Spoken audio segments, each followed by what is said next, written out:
Within minutes of booting it up, the Pathless is living up to its name, dropping you into the shoes of the red-garbed acrobatic archer known only as the Hunter with very little direction. All you know is that you've got a job to do and you're the only one who can do it. The Hunter's world is in turmoil. The gods have lost a great war against an enigmatic evil known as the Godslayer and are now imprisoned and corrupted within mighty storms that burn everything in their path. The only way to free them is to travel to each of their realms and ignite 3 obelisks, which halt their migration and allows you to enter the storm and free them from their corruption. I've been searching for games to compare the Pathless to since I started playing it, and there are certainly games you could call on. Abzu for a start, which comes from the same developer, maybe even Breath of the Wild given the focus on freeing monolithic ancient gods from captivity, but honestly, so much of the Pathless feels unique that it just wouldn't be fair. The Hunter has her bow and arrow, but instead of it being an offensive weapon to power up an arm with an arsenal of magical arrows, it's instead a tool for moving swiftly and gracefully across the world. Holding down the sprint button burns your energy, but the landscape is littered with floating talismans that boost your speed and refill your energy when you shoot them. The more you shoot, the faster you move, and if you hit one in midair, it'll boost your jump too.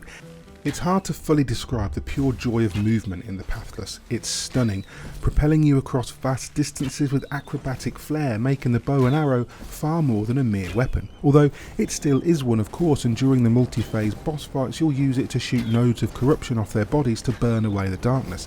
Each fight is a massive undertaking that requires quick reflexes and strong resolve. That being said, this is not a game designed to be challenging in its combat, and there are very few fail states to worry about. Between these fights you'll explore the realms to find the keys to each obelisk and solve environmental puzzles alongside your trusty eagle companion who can carry you across gaps, activate switches, lift you up to higher levels if you have enough golden energy stored up, or carry heavy boxes to trigger pressure pads. Most of the puzzles involve either the eagle, your bow, or both, including some cool archery quandaries that require you to shoot through flames to ignite distant torches or hit multiple targets. It's a very vertical world, allowing you to make use of your glide ability or to simply survey the land around you for the next objective. A magical visor allows you to activate the Hunter's Spirit Sight, which can reveal secret pathways, hidden targets, or help you to pinpoint the distant obelisks. That being said though, an awful lot of the Pathless world feels like wasted real estate. It's refreshing that it's not peppered with pointless filler, but a few hidden collectibles or challenges wouldn't have gone amiss just to provide a tangible reason to explore the realms more deeply. Really, the only real danger in the Pathless comes in the form of the storms themselves, which move around the map and will ensnare you should they draw you in. At this point your eagle will be incapacitated and you'll need to sneak to it and revive it while avoiding the searchlight-like eyes of the corrupted god that has trapped you. These moments feel tense and exciting, breaking up the extended periods of puzzle solving, but sadly the tension begins to ebb away when you realise that they too are no real threat. Failing one simply spits you back out into the world, and all you have to do is dust the corruption off your bird and you're good to go. The Pathless then is a beautiful, joyous and unique adventure, but it lacks any real threat.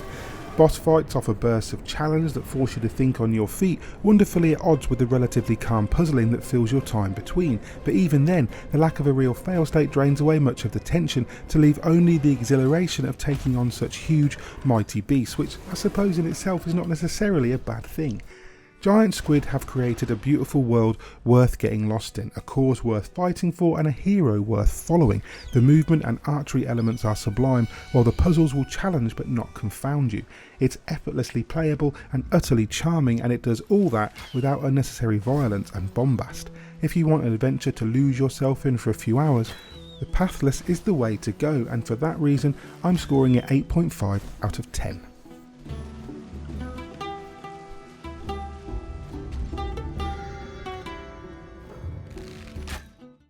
Hi there, I'm Mick Fraser and that was my review of The Pathless on PC, PS4 and PlayStation 5. If you enjoyed the video, please consider hitting like and subscribe, maybe tagging that bell icon too so that you're kept up to date with all the videos, previews, reviews, podcasts, whatever that we post on a given day.